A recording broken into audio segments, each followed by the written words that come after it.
Hello everyone, my name is Derek and welcome to the Netflix Knowhow, the movie review show here to help you stop browsing and start watching. Today we are going to be taking a look at the eccentric indie comedy Frank, the slimy dark comedy Filth, and the cautionary tech romance Operator. So put down that phone, put on your movie goggles, and let's jump on into the Netflix verse. First up is Frank, a comedy film directed by Lenny Abrahamson and starring Domhnall Gleeson, Maggie Gyllenhaal, and Michael Fassbender. The Netflix synopsis reads, an aspiring musician joins a band of eccentrics led by an enigmatic singer who wears a fake head and his unstable girlfriend. Let's be honest, we all have that friend who wears a fake head all the time and never takes it off. Oh, you don't? Really? Maybe I just have weird friends. There are a lot of great things going on in this movie, but I want to address the elephant in the room first. There is a ginger in this movie. He's fine. Domhnall Gleeson is fine. Michael Fassbender, on the other hand, is also fine. Actually, he's pretty great. This is quite possibly one of Fassbender's greatest, if not the greatest, performance he has done to date. And he does it all wearing a giant freaking head on his shoulders the entire time. Eat your heart out, Tom Hardy. There's a new masked acting genius in the business. I don't mean that, Tom Hardy, you're still great, I love you. So the character of Frank is actually inspired by a real-life comedian named Chris Sivey, who donned this big, weird-looking head and dubbed his alter ego Frank Sidebottom. He was a pretty interesting guy, and it's a fun read if you want to go look it up. The Frank in this movie is an absolute delight of a character. He is odd, yes. Can't say wearing a fake head 24/7 is exactly normal behavior, but he's also so much more than that. He's passionate, he's supportive, he's endlessly enthusiastic, and he's filled with a sense of childlike wonder that is really something to be envied.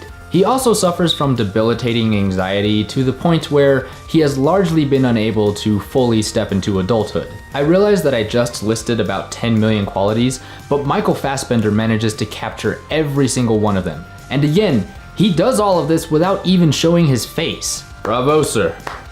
Bravo. The humor in this movie is fan-freaking-tastic. I heard somewhere that the art of comedy is setting the bar for your audience and then intentionally lowering it. If that's the case, then this movie is like the limbo champion of comedy. The movie will show you something, or it will reveal some kind of seemingly normal information, and then 5 seconds later it reframes that information in a completely unexpected context. It's kind of like ordering coffee from your favorite local coffee shop, except you come to find out that the person behind the counter is not actually wearing pants. I mean, sure, you're still getting your coffee, but what? Thankfully, the film does know when to tone the horseplay down. The third act is a bit of a tearjerker, as dueling egos and differing opinions about artistic success eventually tear the band apart. It winds up being a touching story about finding your home and finding the people that make your life worth experiencing. Money is nice, but not every musician is trying to be the next Nickelback. Frank is an endearing, earnest, and exceptionally funny film with so many good things going for it that I can't fit everything in here. It may feature a big head, but it has a heart that's 10 times as big. Thumbs up. Next up is Filth, a comedy drama film directed by Jon S. Baird and starring James McAvoy and Eddie Marsan. The Netflix synopsis reads, an arrogant, corrupt cop who believes he's the only competent person in his department sees a recent murder case as a path to a promotion. More like a path to that 7th bottle of whiskey. Filth is a movie that definitely lives up to its title. From the sleaziness of our main character Bruce, to the washed out look of the locales that he visits, everything about this movie feels slimy and gross. I like it. This is definitely a tour de force for James McAvoy, who proves time and again that he is one of the finest, most versatile actors working in the business today. The moment he steps onto the screen as Bruce Robertson, everything about him oozes a mucky arrogance and a smug sense of Scottish pride. McAvoy has that rare talent of being able to completely disappear into whatever role he is playing, and Detective Bruce Robertson is a doozy. He's an alcoholic, he's a drug addict, he's a narcissist, he's a bully, he's a compulsive liar, he's a womanizer, and he can't even get it up when he needs to. He may not be a rock star, but he definitely takes some cues from the Keith Richards lifestyle. But all of these are symptoms of a shattered man trying desperately to drown out the sins of his past. I loved the progression of this character's decay over the course of the film.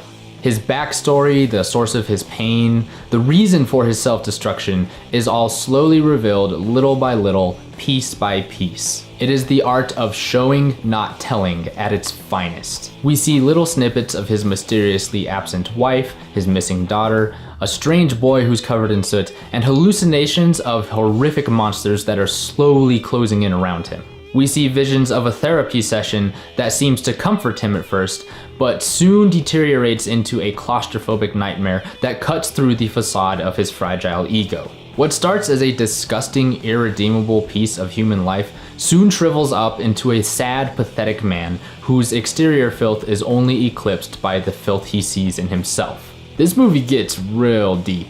I'm not saying that Bruce is just a misunderstood little puppy dog, but at the very least, I do understand why he is the way he is. Any film that can make me empathize with a character this disgusting is doing something right. Leo got his Oscar finally. When does McAvoy get his? On a completely unrelated note, if you watch Frank and Filth back to back, you may find yourself experiencing an unexpected case of Frankception.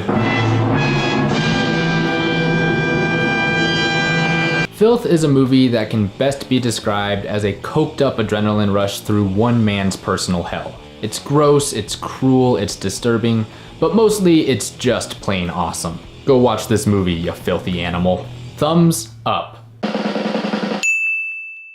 Finally, we have Operator, a drama film directed by Logan Kibens and starring Marsan Starr and Mae Whitman. The Netflix synopsis reads, when a programmer uses his wife's sympathetic voice for his company's customer service app, he starts to rely more on her idealized self than her. Phone sex has gotten kind of weird in recent years. Operator is about humanity's never-ending quest to have sex with a computer. It's a little more complicated than that, but not by much, honestly. I've always had a bit of a love-hate relationship with technology myself. On the one hand, I love that I can watch 37 episodes of My Little Pony back to back without interruption. What have I gotten myself into? On the other hand, when was the last time you actually talked to friend 2314 on your friends list? Yeah, that's what I thought. And he has a name. It's Gary. The technological revolution has had this weird effect of bringing us closer together as a global community, but at the expense of destroying our personal ones. What I'm trying to say is that we don't know how to people anymore.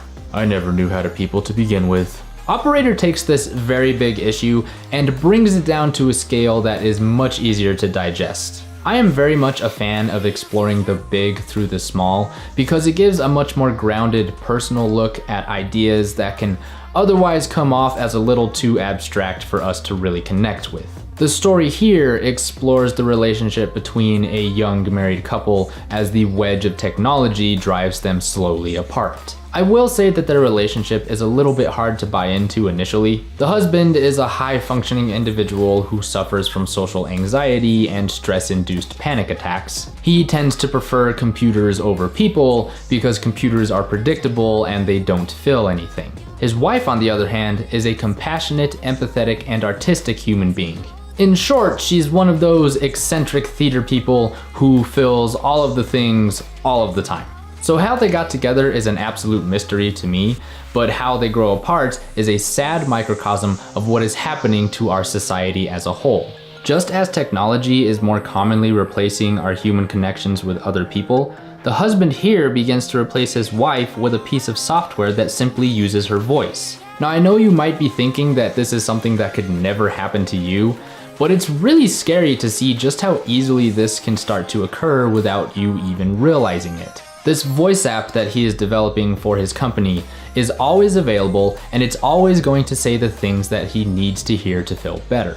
On top of that, it is completely under his control. He can make the app say or respond in any way that he wishes, which is something you would never be able to do with another human being.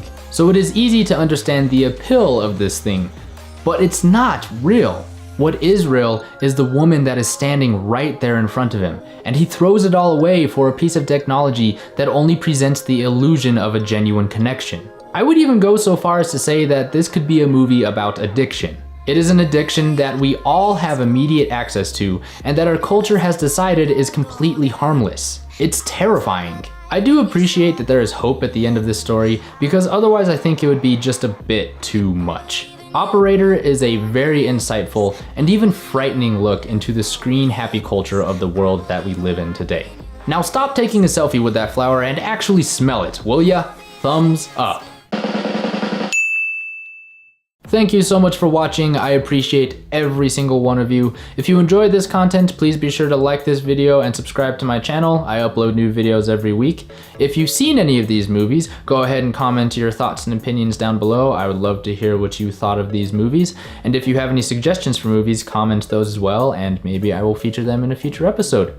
I also have a Facebook account, so you can always head over to Facebook and like and follow me on there. And I also have a Twitter where I post about things that I watch throughout the week, along with other assorted random things, so feel free to follow me on Twitter. And as always, if you want to know your flicks, you know where to click. Happy hunting, guys. See you next week.